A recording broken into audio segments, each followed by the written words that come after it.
The early morning mist hung low over the sleepy outskirts of Vermont, where rows of dewy glass panels shimmered like jewels beneath a gray sky. Ava Sinclair crouched inside the modest greenhouse behind the local animal clinic, tenderly inspecting a batch of lavender that had survived the frost. Dressed in muddy overalls, her wild curls tucked into a faded knit cap, she didn't look like the daughter of Victor and Helena Sinclair, the reclusive billionaires behind the Sinclair tech empire.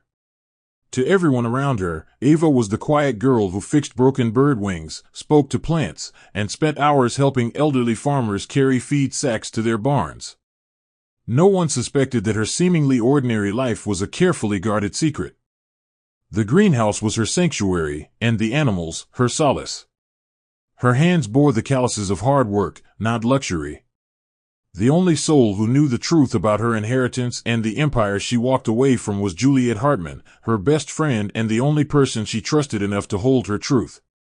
As the clouds thickened above, thunder rumbled in the distance, but Ava remained undeterred. She spotted a limping golden retriever staggering near the fence, soaked and whimpering. Without hesitation, she dropped her tools and rushed out into the rain, scooping the dog into her arms despite the mud soaking her knees. "You're safe now, sweetheart," she whispered, heart pounding as the dog's eyes fluttered weakly. She balanced the animal against her chest, climbed onto her beat-up scooter, and drove toward the clinic in the storm. Cars honked and splashed her as she navigated puddle-laced streets, but she didn't care. The dog mattered. That's who Ava Sinclair was, a billionaire's daughter who chose fur over fame, wounds over wealth, simplicity over spectacle. She reached the clinic drenched but triumphant. The staff, used to her humble heroics, sprang into action. As the vet prepped the operating table, Ava wrapped the dog in a heated towel, whispering comfort, her mind focused only on saving it. Her phone buzzed from her pocket. It was Juliet. And Juliet only called when something big was coming. Inside her office at the back of the clinic, Ava answered on speaker as she scrubbed her hands clean. Juliet's voice burst through like a warning bell.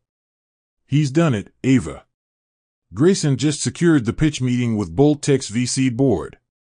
The guy's about to blow up." Ava's chest tightened, not with jealousy, but a bittersweet pride. Grayson Miles, the man she loved. The man she'd met by accident and believed in long before anyone else did. The man who had no idea that the silent investor who saved his dying startup 3 times was his own wife. "I'm happy for him," Ava said softly, drying her hands. "Let him fly." But Juliet wasn't done. "You should see what else is flying. He's on their radar now. Big media, new investors, even Maggie Miles is suddenly proud to be his mother again." Ava's lips pressed into a small, unreadable smile. "Good. He's worked hard." Juliet's voice softened. "Ava, you can't hide in dirt and fur forever. You built this man's wings. Someday he'll have to see who was behind it." Ava looked out the window as the rain slowed. "Not today, Jules. Let him rise first." Alone.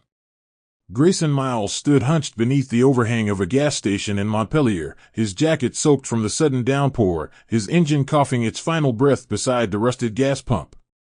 He had slept in that car for the 3rd night in a row after getting kicked out of the room he'd been renting, thanks to a bounced check. His phone was dead. His wallet had just enough cash for gas or food, but not both. The American dream he'd clung to so tightly seemed to be strangling him instead. Just 3 months ago, he had been certain his electric transport idea was revolutionary. He'd even walked into that investor meeting with wide eyes and a pitch deck filled with hope. But no one had listened. "Too idealistic," one said. "Too poor," another whispered when they thought he couldn't hear. As he stood shivering, fingers numb, watching cars pass him like he was invisible, a quiet despair began to settle into his bones. Then, out of the storm, a sputtering scooter came to a wobbly stop beside him. Its rider, helmetless, soaked, and covered in smudges of grease, looked like a farmer's daughter or some off-duty gardener. She pulled down her hood to reveal striking green eyes and a soft, curious face. "Need help?" she asked. Her voice was gentle, almost melodic, but Grayson was too tired for pride. "Only if you can fix alternators with prayers," he muttered, laughing bitterly. She crouched beside the car without flinching and popped the hood. "Looks like your battery connection's corroded," she said, pulling a screwdriver from her satchel like it was part of her soul. In less than 10 minutes, she had him back on the road. He was stunned. She didn't ask for payment, only smiled and offered him a wrapped scone from her bag before riding off again. She never gave her name. But that girl in the rain would linger in his mind longer than she'd ever know. What Grayson didn't realize was that she had followed his story long before that rainy gas station encounter. The moment she saw him on a local blog 6 months earlier, talking passionately about eco-transit and community integration, Ava Sinclair had become intrigued. She had seen something in him that the world dismissed too quickly, vision wrapped in fire and humility. After that first chance encounter, she made a quiet call to Juliet. Through a web of silent investors and anonymous transfers, they arranged a grant that bailed him out just in time to impress a regional incubator. Grayson thought he had caught a lucky break. He didn't know the woman who handed him a scone was the guardian angel keeping his dreams alive from the shadows. That same night, as he camped in his repaired car beside a frozen lake, watching his breath in the moonlight, he opened his journal and scribbled, "Today I met the kindest stranger. And for the first time in a long time, I feel like I'm going to make it." Grayson Miles never believed in soulmates. Love, to him, was a luxury reserved for those with the time and stability to entertain it. But Ava Sinclair had quietly rewritten that belief. Over the next 6 months, they bumped into each other more often, sometimes at the farmer's market, other times at the dog clinic, or on trails near the nature reserve where Ava spent weekends restoring damaged wetlands. Grayson never knew these accidental meetings were carefully orchestrated by Ava, who had become emotionally invested in more than just his business. He slowly began to open up, sharing childhood dreams, stories of his late father, a railway technician who died fixing a derailment, and the resentment he harbored toward his manipulative mother, Maggie, who blamed everyone but herself for the family's hardships. Ava listened, never judging, always smiling. They talked for hours, sometimes sitting beneath her favorite oak tree, eating peanut butter sandwiches and dreaming about the future. Without even realizing it, Grayson was falling hard, and so was she. One evening, as autumn leaves swirled like confetti around the path near their favorite oak tree, Grayson grabbed Ava's hand as they laughed about a clumsy squirrel that had dropped an acorn on her head. He turned serious for a moment, studying her eyes like they held answers to questions he never dared to ask. "You know I have nothing, right?" he said softly. "No mansion. No millions. Not even a ring." Ava tilted her head, gently brushing a curl from his forehead. "Maybe I'm not looking for a ring," she replied. "Maybe I'm just looking for something real." And in that unassuming moment, Grayson pulled a braided string from his jacket, a makeshift ring made of twine and wire. "Then marry me," he whispered. "Let's build something beautiful from the ground up. No guarantees. No fairy tales. Just us." It was raw. Honest. Imperfect. And that's exactly what made it perfect. Ava's voice cracked as she said yes, tears caught between her smile and the breeze that carried their laughter through the woods. That night, Grayson wrote her a letter he never had the courage to give. "You are the first person who ever looked at me like I was already enough." What he didn't know was that Ava was already making sure he had everything he needed, funding his pilot prototype through a faceless tech grant she personally backed, using her private channels through Juliet to keep her name hidden. She wanted him to win without knowing it came from her. For Ava, love wasn't about recognition. It was about support in silence, strength without spotlight.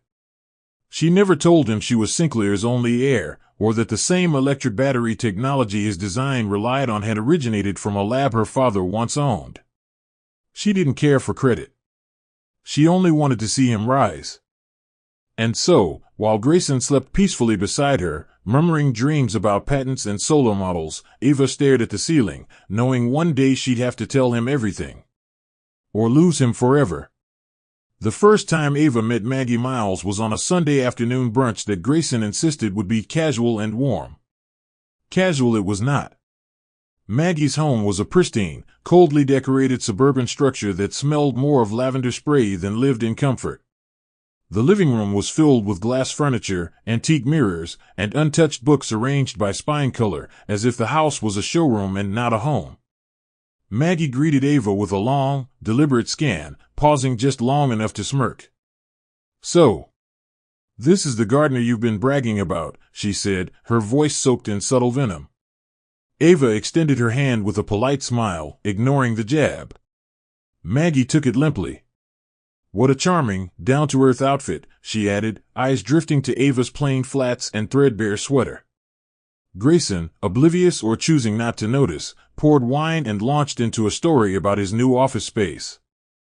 Ava sat through the entire brunch with grace, her posture calm, her smile gentle, though inside, her instincts prickled like thorns. What Maggie didn't know, and what Grayson had never bothered to tell her, was that Ava had once dined with royal families and been presented with honors from global environmental institutions. But Ava had chosen simplicity, not because she lacked elegance, but because she saw beauty in authenticity. Throughout the brunch, Maggie dropped hints about an attorney's daughter Grayson had once dated and how he deserved someone polished, someone who could elevate the family legacy. When Maggie excused herself to take a call, Grayson chuckled and leaned close. "Sorry about her. She's always had this dream that I'd marry into money. I think the fact that you're different drives her insane." Ava smiled, but something inside her sank. Different wasn't a compliment here, it was a subtle wedge. She glanced at the photos on the wall. Grayson's late father, a war vet turned factory worker, looked proud in every frame. Maggie, however, was never smiling. As Juliet once warned her, Maggie Miles plays the long game. She doesn't strike immediately. She poisons slowly. The week after the brunch, Grayson mentioned a sudden financial gap that threatened the lease on his warehouse. He paced their small living room, cursing investors and bank terms, oblivious to Ava sitting quietly across from him. That night, after he had fallen asleep on the couch, exhausted from stress, Ava made a discreet call to Juliet. "Send the transfer. Use Falcon Crest Holdings as the alias." It was another anonymous bailout, carefully done, no strings attached.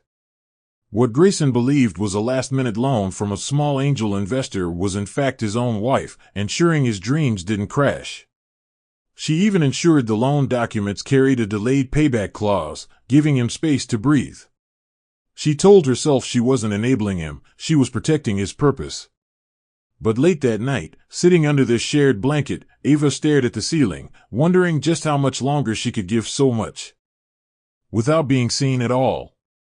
Juliet Hartman leaned against the tinted glass window of her office overlooking downtown Boston, her heels kicked off and a glass of whiskey untouched beside her. She had just reviewed Grayson's latest public financial reports, and her instincts were flaring red. Juliet wasn't just a CEO, she was a strategist trained in seeing the cracks before foundations gave way. Over the past few months, she'd noticed irregularities in the investment chains connected to Grayson's newly launched EV tech brand. Funds were moving too quickly. Shell accounts were being used to mask acquisitions. And yet, Ava, her best friend and the silent sponsor behind it all, continued to sign off on anonymous support. Juliet snapped the folder closed and dialed Ava. "Meet me tonight. No excuses." They met at their favorite dim cafe where the scent of chai lingered in the air.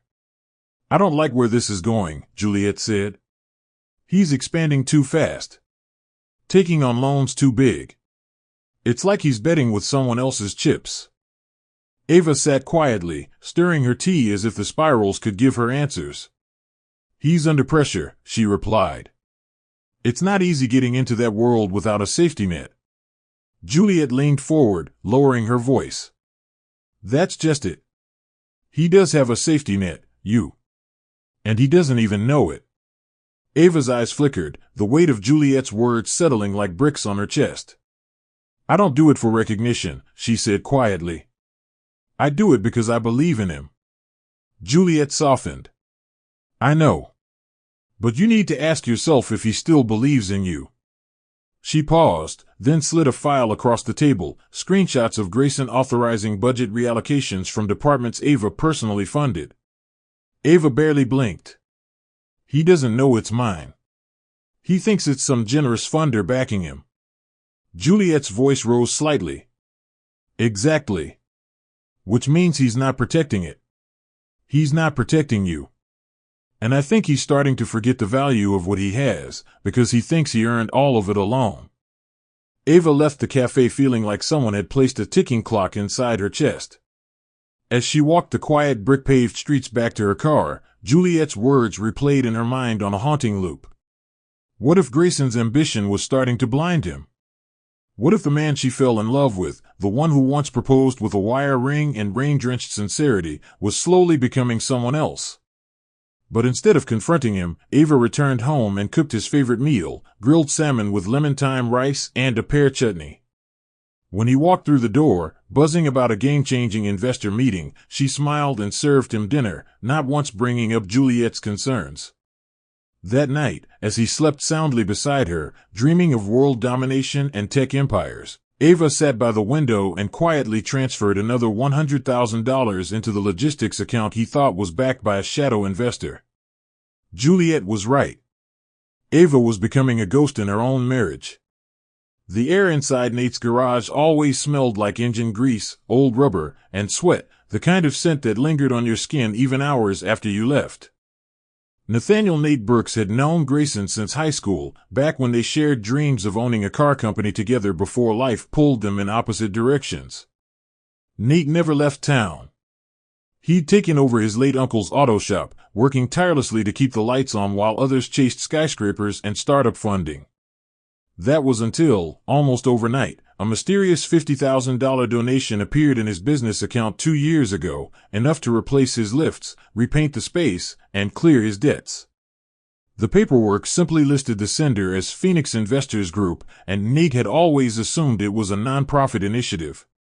But a week ago, Juliet Hartman stopped by his garage with coffee, claiming she just wanted to see the place, and within minutes, he'd noticed how familiar she was with his finances. Too familiar. Juliet didn't say much that day, but she left behind a pen with the Sinclair Enterprises logo on it and a question that gnawed at Nate for nights. Ever wondered who Phoenix really is? It wasn't until he dug through old emails and noticed a trail of encrypted sign-ins matching IPs linked to Ava Sinclair that the pieces began to fall into place.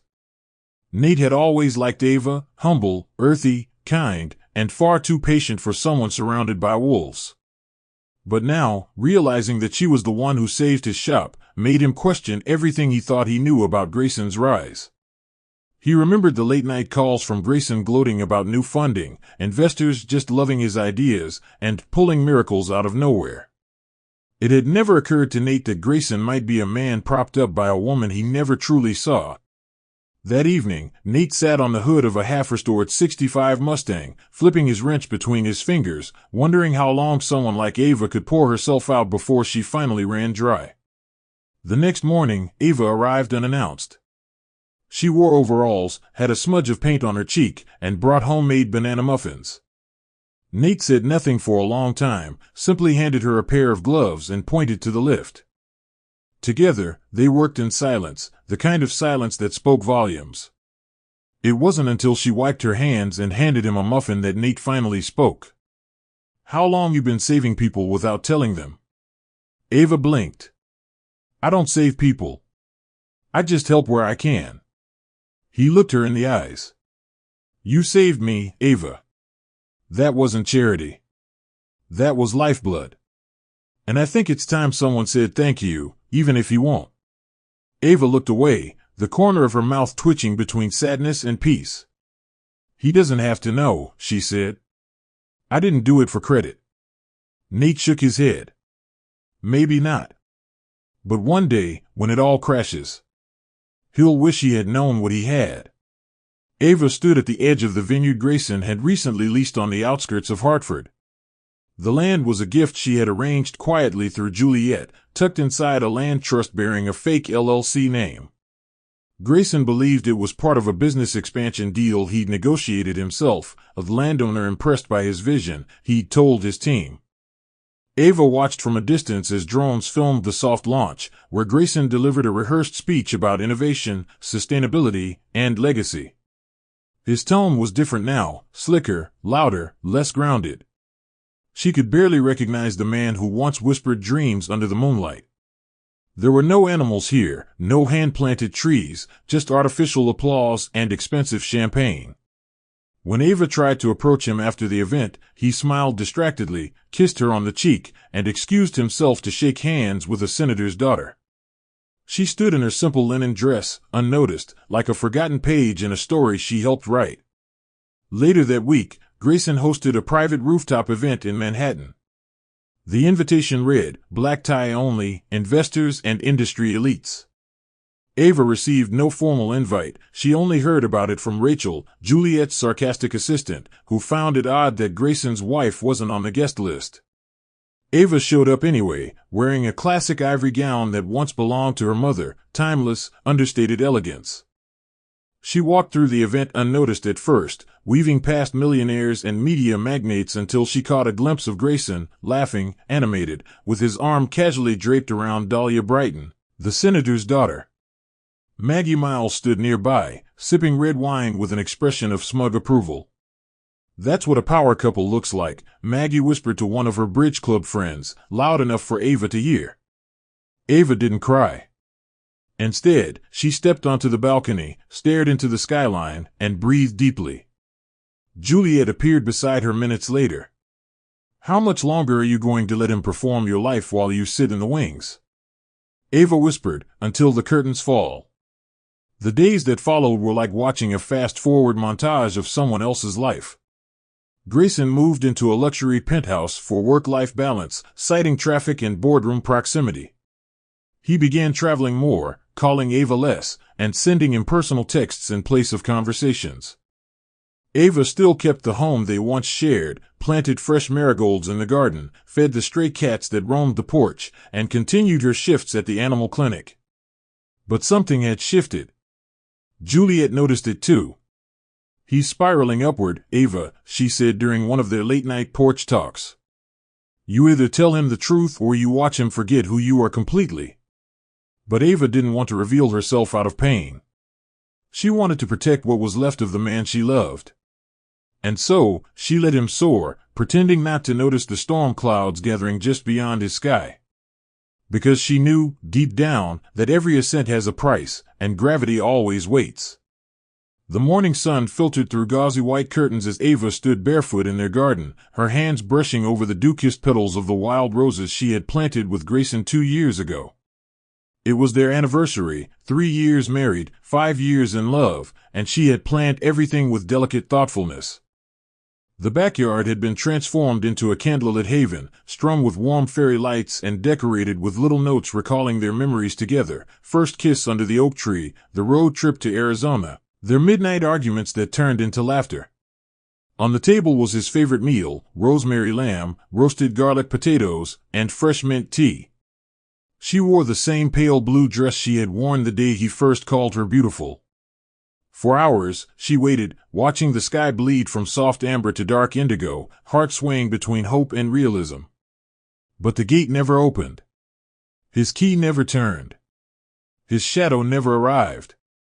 Somewhere across the city, Grayson stood at the edge of a sleek yacht, surrounded by flashing cameras and glasses filled with imported champagne.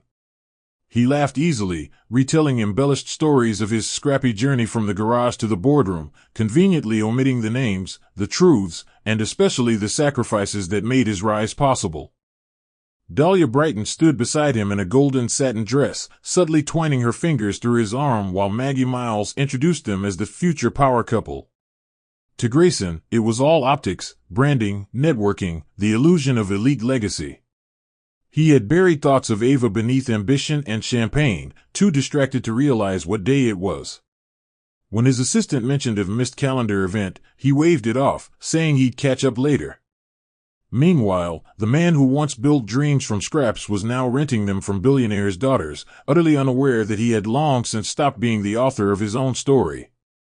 On the deck, the city lights twinkled like stars reflected in a cracked mirror, glamorous, but broken. Back home, Ava sat alone under the twinkling garden lights, the food untouched, now cold. She wrapped the cardigan around her tighter as the night breeze grew sharp, her heart aching not because he didn't show up, but because she realized he hadn't even remembered. Slowly, she stood and walked into the house, clearing the plates in silence, her movements mechanical, her eyes blank. Later that night, unable to sleep, she entered the study where Grayson had left his laptop unlocked. She had never snooped before, but something compelled her. Within minutes, she found a confidential folder titled Restructure 2025. Her breath caught in her throat as she scanned the documents. He was initiating legal consultations to dissolve their marital business links and push for full ownership of Nova Volt. No mention of her contributions, no recognition of her funding, just charts, strategies, and cold legal maneuvering. Her fingers trembled. It wasn't that he forgot their anniversary. It was that he had been erasing her long before the date even arrived. Juliet Hartman rarely lost her temper, but tonight, her blood ran hot as she sat in the Sinclair Enterprises private vault room, staring at the finalized digital audit she had ordered discreetly 2 weeks ago. She hadn't told Ava, yet. Not until she was absolutely sure. The initial red flags were small, overlapping wire transfers, slush fund movements through Nova Volt's research department, and third-party acquisitions under shell corporations tied to a name she didn't recognize, Bright Ocean Holdings. Juliet followed the trail, digging through encrypted folders and dummy accounts until she found Grayson's digital fingerprint approving a corporate restructure. His goal was surgical: phase out Ava's influence, consolidate shares, and quietly eliminate legacy contributors, a polite term for people like Ava. Juliet knew the only reason it hadn't worked yet was because the controlling ownership remained in a name no one dared question: Falcon Crest Holdings, Ava's hidden alias. She leaned back in her chair, realization sinking deep into her gut. Grayson wasn't just drifting, he was planning a calculated erasure. When Juliet arrived at Ava's cottage that evening, the sun had already dipped behind the trees, painting the sky in sorrowful purples. Ava was kneeling near her rose bush, pruning silently, her hands trembling just slightly. Juliet didn't speak immediately. She waited until Ava finally stood, wiping dirt on her jeans, and gave a half-smile that barely reached her eyes. "What did you find?" Ava asked quietly, without needing any explanation. Juliet walked to her, placed the printed folder gently on the table beside the tea kettle, and whispered, "He's not just forgetting you, Ava. He's writing you out." Ava didn't flinch. She flipped through the pages, nodding slowly, her expression unreadable. Juliet reached for her hand. "We stop him now. Expose him. Take back everything." But Ava shook her head. "No. Not yet." Juliet's mouth dropped open. "Why not?" Ava looked toward the sky as thunder rumbled distantly. "Because he still thinks he's winning. And I want him to believe it." For a while longer. There was no rage in her voice. Just the slow, heavy calm of a woman who had made peace with her own pain and was now preparing for something far more deliberate. Over the next few days, Ava returned to her routines, walking dogs at the clinic, picking up fresh herbs from the farmer's market, baking for the elderly woman down the street. But something behind her eyes had shifted. When Juliet stopped by again, expecting her to be in tears or making war plans, Ava surprised her. She had just donated anonymously to Grayson's new production lab, ensuring its utilities wouldn't fail before winter. "Why are you still helping him?" Juliet demanded. Ava sipped her coffee slowly, eyes on the horizon. "Because when everything falls apart, I don't want him to be able to say I stood in the way. I want him to know he ruined himself." Juliet said nothing after that. She simply nodded, understanding now that Ava wasn't walking away. She was walking ahead, calmly, quietly, leaving breadcrumbs through the wreckage for a man too arrogant to notice he was already lost. The silence in Ava's living room that morning was deafening. The windows were wide open, the wind rustling through her hanging plants as if even nature sensed something was about to fracture. The knock came with an eerie calm, followed by a second knock, louder, impatient. She opened the door to find Grayson standing there in a tailored suit, sunglasses still on, holding a manila envelope in one hand and a rehearsed smirk on his face.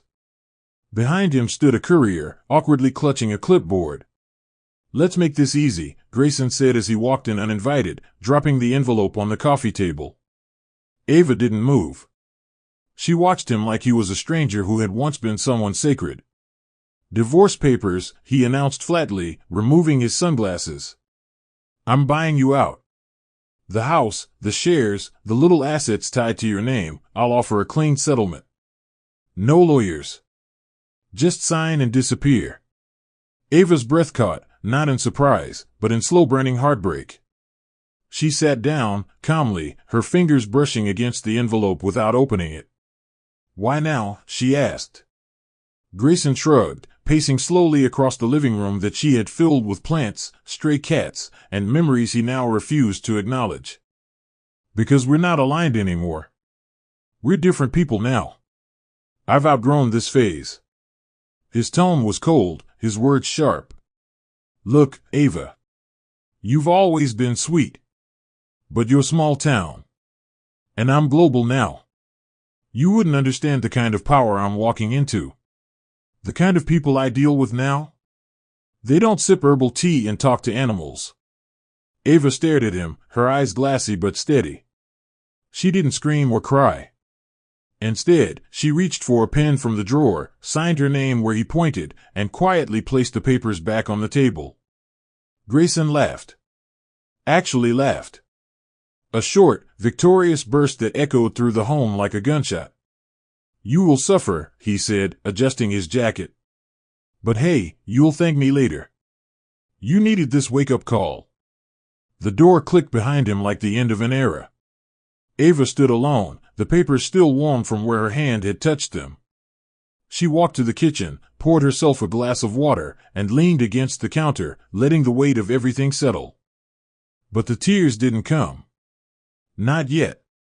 Instead, she walked into the guest room where Juliet had left her emergency files, the ones with every silent transaction, every asset tied to Nova Volt, every document that proved Ava Sinclair was not just Grayson's wife. She was the Empire's hidden cornerstone. And he had just severed himself from the very lifeline he thought he controlled. That night, she lay in bed alone, staring at the ceiling. There was no anger. No regret. Just a heavy, painful kind of peace, the kind that follows a landslide. He had finally buried her. And she was going to let him believe he'd won. But avalanches don't end with silence. They bury. And then, they rise.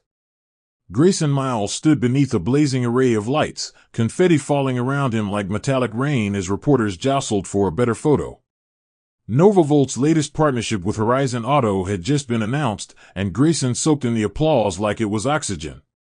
A massive LED screen behind him flashed, visionary CEO Grayson Miles, from grit to glory.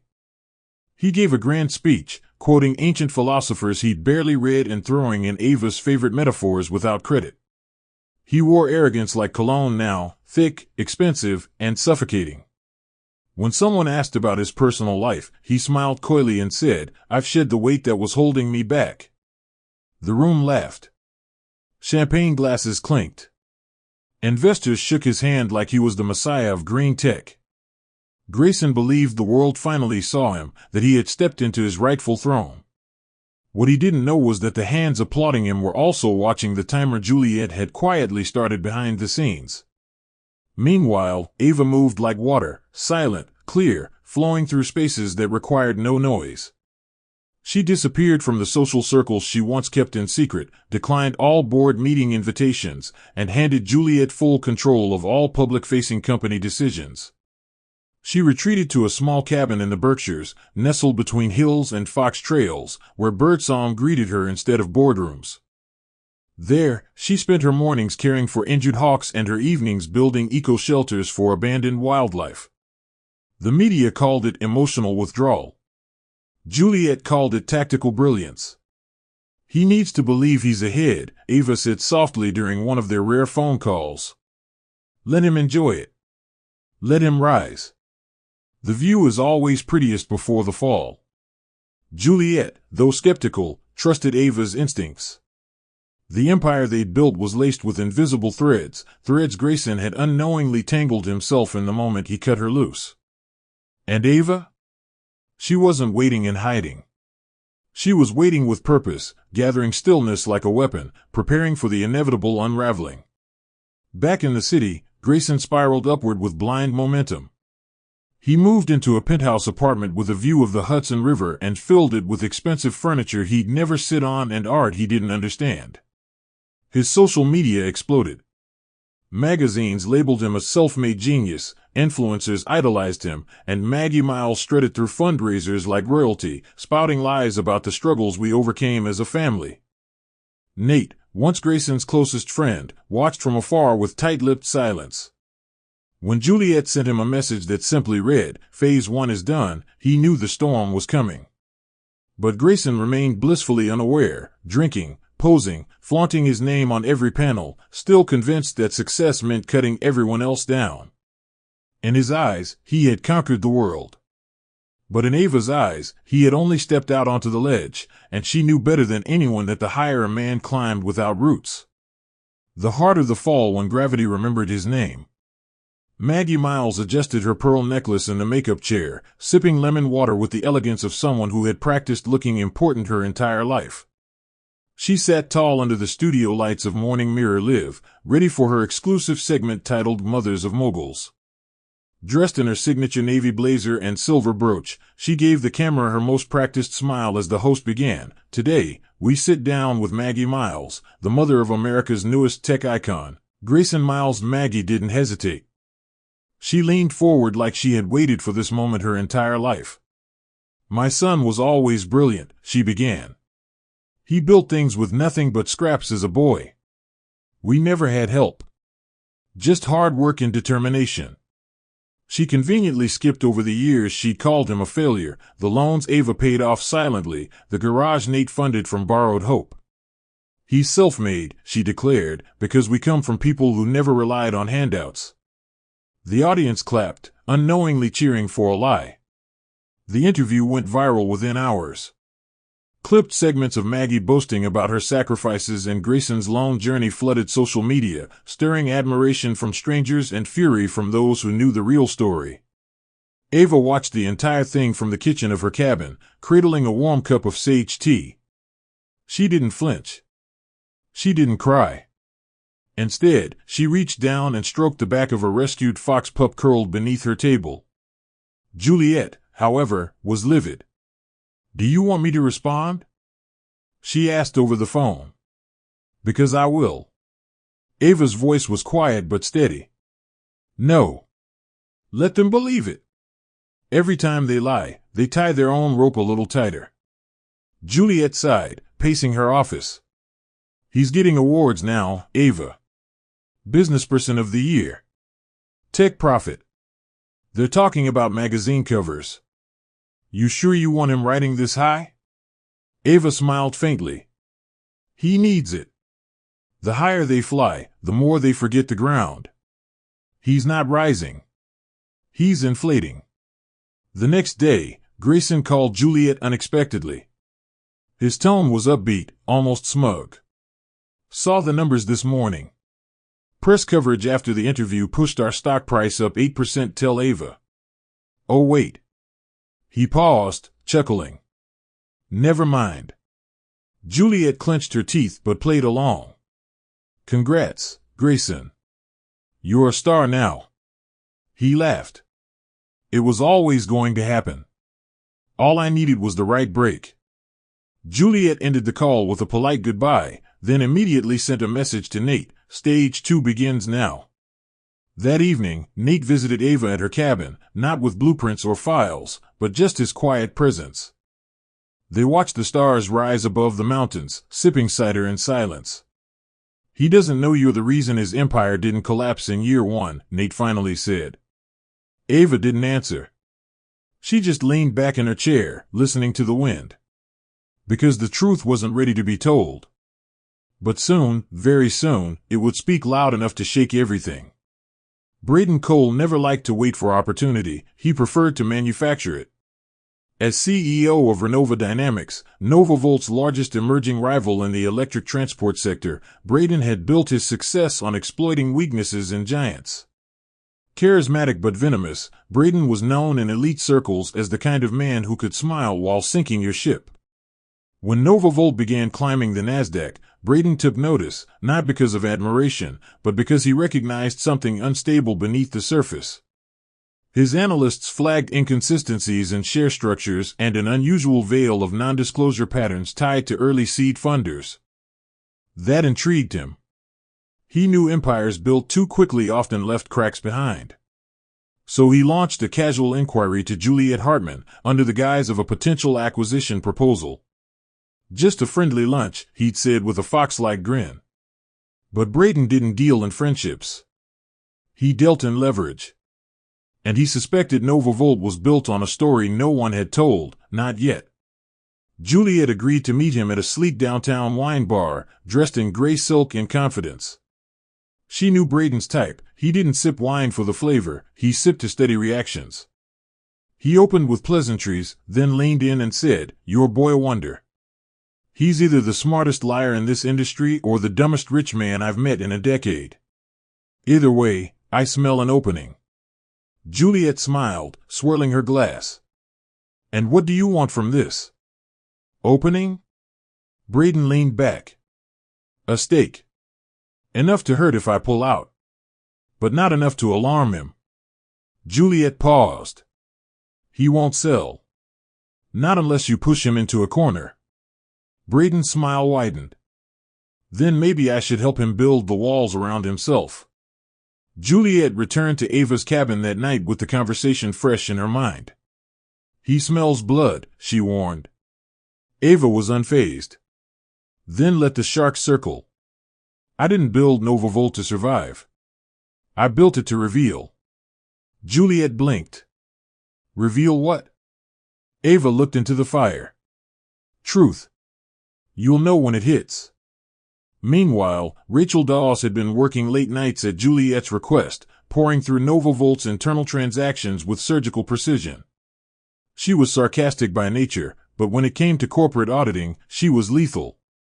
On one such evening, she uncovered a thread, an unusual authorization in the board's cloud vault, signed off by Grayson, redirecting internal tech specs to an external testing firm, coincidentally owned by a distant cousin of Dahlia Brighton. Juliet reviewed the evidence and nearly dropped her tablet. "He's leaking proprietary work," she muttered, "and disguising it as collaboration." Rachel tilted her head. "You sure you don't want to expose him now?"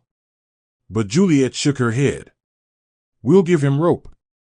Across the city, Grayson toasted with investors, proudly oblivious that he had just walked into the lion's den, carrying stolen meat. And in the shadows, Ava, Juliet, and now Braden waited, not as allies, but as witnesses, because sometimes, the most poetic punishment is letting a man build the stage for his own downfall. Plank by plank. It started with a phone call from Shanghai, brief, clinical, and enough to freeze Grayson in his chair.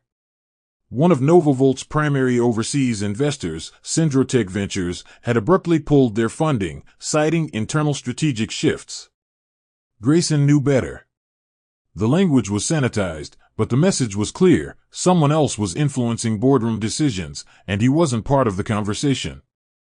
Over the next 72 hours, 3 more firms backed out of pending contracts. HR flagged irregular resignations. His CFO reported that automated payroll systems had been restricted by a flagged authorization code that no one could trace, except it bore his signature. Then came the media whispers, anonymous tips about a ghost shareholder controlling key decisions within NovaVolt. Reporters began circling. Grayson barked orders, sent scathing emails, and threatened to gut every mole with a lawsuit, but the walls weren't just shaking, they were folding inward. For the first time in months, his reflection in the mirror looked uncertain. Frightened. Juliet sent the envelope on a Monday. It arrived hand-delivered, marked private, for Grayson Miles only, stamped with the Sinclair family crest, something he hadn't seen since the early days of Ava's anonymous investments. Confused and now paranoid, he locked himself in his office and opened it. Inside were 4 simple items: a signed transfer agreement from 5 years ago tying Ava Sinclair to Falcon Crest Holdings, a notarized ownership ledger confirming her majority control of Nova Volt through 4 blind trusts, a printed image of the oak tree where he proposed to her in the rain, and a handwritten note. It read, "You severed me from your future, but you never erased me from your foundation, Ava." His hands trembled as he reread the documents, his entire reality buckling under their weight. The company he thought he had built, the empire he flaunted. It never belonged to him. Not truly. And Ava hadn't just left, she had stepped back and let him drown in his own pride. In desperation, Grayson tried to summon the board for an emergency vote of confidence, but half the members had already backed Juliet's authority. Emails went unanswered. Meeting links failed. Security revoked access to certain parts of the building. His assistant informed him, awkwardly, that his name had been removed from the main lobby's wall plaque. Maggie, furious and confused, called him screaming. "Fix this," she barked. But for the first time, Grayson had no answers. At the next investor luncheon, Braden Cole raised a glass and toast, one that didn't include Grayson. Nate, too, had gone silent, no longer returning texts or calls. Alone in his office, Grayson sat in the dark, surrounded by charts, contracts, and memories of control that now felt like illusions. He realized, too late, that success had blinded him to the only person who had ever truly seen him. Ava hadn't stolen his empire. She had simply removed her protection. And without her, it all began to fall apart. Nathaniel Nate Brooks had always been the loyal one. Through high school detentions, engine explosions, late-night ramen debates about legacy, and years of watching Grayson claw his way out of mediocrity, Nate had stayed silent. But silence had turned into regret, and regret had become a weight too heavy to bear. When Nova Volt's collapse rumors began circulating in tech circles, Nate received a discreet call from Juliet. She didn't tell him what to say, she only said, "The truth is enough now." That night, standing on the floor of his modest garage with the sound of tools echoing in the background, Nate gave an interview to a local journalist who had once helped fundraise for his reopening. What started as a small exposé went viral within hours. Nate laid it bare: Ava's anonymous investments, her silent sacrifices, the web of support Grayson never acknowledged. He didn't build that empire alone, Nate said into the mic. He climbed on the shoulders of a woman he now pretends never existed. The internet responded like wildfire. Within 12 hours, the interview had been reposted by major financial blogs, news anchors, and tech whistleblowers. Nate's calm, measured words struck a deeper nerve than any scandal could. People didn't just see a CEO's arrogance, they saw a betrayal of love, trust, and unseen labor. Ava's name trended not because she said anything, but because she never did. The world began piecing together every anonymous grant, every silent holding, every timely bailout. Reporters connected dots that Grayson thought were erased. Juliet released supporting documents under an anonymous public drop, verified by Sinclair Enterprises' legal team. Even Rachel added fuel, tweeting, "Self-made? Try self-blinded." It was surgical. Clean. Irrefutable. And it left Grayson scrambling for a counterattack. His PR team staged a last-minute press release blaming miscommunication and complex early-stage ownership confusion, but the public wasn't buying it. The narrative had shifted, and no one cared about how high Grayson once climbed. They only cared how far he'd fall. Meanwhile, Ava stayed silent. She turned off her phone, unplugged the internet at the cabin, and spent her day tending to a newborn fawn someone had left at the clinic doorstep. She didn't need to hear what the world was saying, she already knew. Juliet sent brief updates via hand-delivered letters, and each one confirmed the same thing: Grayson was unraveling. Maggie had been seen storming out of a boardroom in tears. Dahlia Brighton scrubbed all her posts with Grayson. Sponsors pulled contracts. Investors demanded to meet the real owner, and for once, Ava didn't correct them when Juliet used her name. She didn't gloat. She didn't retaliate. Instead, she fed the fawn from a bottle, stroked its ears, and whispered, "The ones who run loudest are usually the ones furthest from home." Ava never needed the spotlight to win. She just needed truth to speak. And finally, it had found its voice, through a mechanic, in a garage, surrounded by rust, redemption, and reality. The conference hall buzzed with hushed conversations, tension cloaked in expensive suits and polished shoes. NovaVolt's annual general meeting had always been a pageant of power and prestige, but this year felt different. Security was doubled. Journalists were denied entry. Whispers of ownership upheaval circulated like wildfire through the air. Grayson arrived 20 minutes late, pale, sweating beneath his tailored charcoal blazer. He had barely slept, still recovering from Nate's interview, Juliet's silence, and a flurry of investors pulling out mid-quarter. As he approached the podium, he attempted to gather composure, his prepared speech clutched in trembling hands. Before he could speak, Juliet rose from her seat in the front row and calmly said, "Before we begin, there's been a change to the board." The room shifted like a tide. Grayson froze. Juliet turned toward the double doors as they opened with a hush, and Ava Sinclair stepped inside, serene in an emerald green suit, the Sinclair family crest pinned to her lapel. The room fell utterly silent. The sight of Ava wasn't just unexpected, it was seismic. Her poise was unmistakable, regal without effort, calm without restraint. She didn't storm in with a press team or flashbulbs, she arrived like a quiet force that had always been there, just unnoticed. For years, executives had speculated about Falcon Crest Holdings. Now, they saw its owner in the flesh. Grayson's face blanched as she made her way to the front, each step a thread unraveling the illusion he had woven so confidently. Juliet gestured for her to take the chair at the head of the board table, which had always remained unoccupied at every meeting. Ava sat with Grace, eyes scanning the room, her voice gentle but unshakable. "I've come not to take back what was never lost," she began, but to clarify what was never acknowledged. She lifted the microphone. "I am Ava Sinclair Miles. Falcon Crest Holdings is mine. And so is NovaVolt." Gasps echoed through the room. And Grayson said nothing. Behind her, a large display screen came to life, projecting a timeline of ownership, dated investments, and transfer histories. Juliet stood beside it like a professor delivering final evidence in court. Rachel, with her ever-present tablet, controlled the flow. Emails, funding ledgers, early patents, each piece dismantling Grayson's self-made narrative with surgical precision. "He wasn't the architect of NovaVolt," Juliet said flatly. "He was its frontman." The company's foundation was structured, protected, and funded by Mrs. Sinclair Miles long before it reached this scale. The board members sat in stunned silence.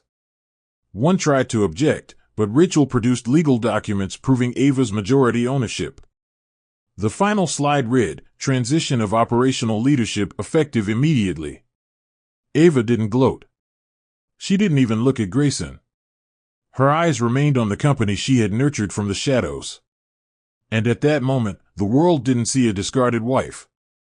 They saw an empress reclaiming her throne, not to punish, but to correct what had been miswritten in her silence. Grayson stood frozen at the edge of the conference hall stage, lips parted but no words forming, as the truth sank its roots deep into the stunned silence that filled the room. The same investors who had once toasted to his genius now avoided his eyes. Dahlia Brighton, seated 2 rows from the front, shifted uncomfortably, realizing her proximity to disgrace. Maggie Miles rose halfway from her seat, visibly pale, as if she'd been punched in the stomach. But no one addressed her. All attention remained fixed on Ava, who sat calmly at the head of the table like she had never been anywhere else. Juliet stepped forward again, her voice crisp. Per majority vote and controlling interest clause in the original NovaVolt charter, Mr. Grayson Miles is hereby removed as CEO and relinquished of all decision-making authority effective immediately. A collective inhale swept through the room like a gasp from the walls themselves. And still, Ava had not flinched. Rachel, ever the executioner with poise, walked over to Grayson with a thick envelope. Inside is your severance package, your formal dismissal notice, and copies of all non-compete clauses you signed over the years. Her tone wasn't cruel, it was professional, detached, final. Grayson reached for it in slow motion, as if by delaying the touch he could delay the reality. "You can't do this," he croaked. Juliet turned toward him. She already did. Grayson's eyes locked on Ava's for the first time, searching for some trace of the woman he had discarded. But she didn't give him tears, nor vengeance, only quiet resolve. "I gave you everything," he whispered, his voice cracking under the weight of his unraveling. Ava stood, smoothing the lapel of her emerald suit.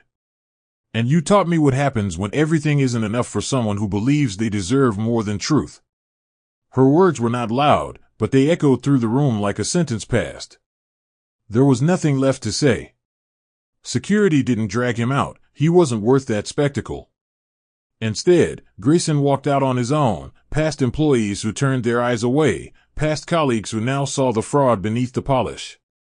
Cameras outside the building tried to swarm him, but all they captured was a man stripped of title, power, and certainty. Maggie followed behind him, barking questions he couldn't answer, her voice rising in desperation as her illusion of legacy collapsed. Inside, Juliet resumed the meeting without fanfare. Rachel resumed her place beside the board. Ava, now seated in her rightful position, picked up the next agenda item. No celebration. No gloating. Just business. The world outside would soon explode with headlines and social media debates, but within those glass walls, everything had already shifted. Grayson was gone. The empire had returned to its rightful hands. And the woman he underestimated didn't have to scream to reclaim her crown, she only had to stand. The headlines came like a flood, each one worse than the last. Fake visionary? Novavolt built on lies? CEO ousted by hidden billionaire wife. Grayson's face was plastered everywhere, magazine covers, Twitter threads, late-night satire segments. Within days, he became a global punchline, the man who built an empire with borrowed hands and lost it in a single meeting. Sponsors vanished. Brand deals collapsed. His penthouse lease was terminated after overdue invoices were exposed.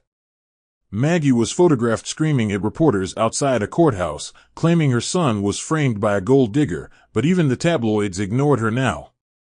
The senator's daughter, Dahlia, unfollowed Grayson online and deleted every photo of them together. Alone in a hotel room paid for with his last functioning credit card, Grayson stared at the walls, surrounded by unopened boxes and echoing silence. He reached for his phone countless times to call Ava, only to remember he was the one who told her to disappear. Each attempt at damage control failed miserably. When Grayson tried to release a self-filmed apology on social media, it was mocked for being unshaven, rambling, and half-lit. He begged former allies for a seat at their tables, but the same people who once called him brilliant now called him reckless. Even Braden Cole, who once considered acquiring Novavolt, dismissed him publicly. "I only invest in integrity." Grayson couldn't leave his hotel without being hounded by reporters or sneered at by strangers.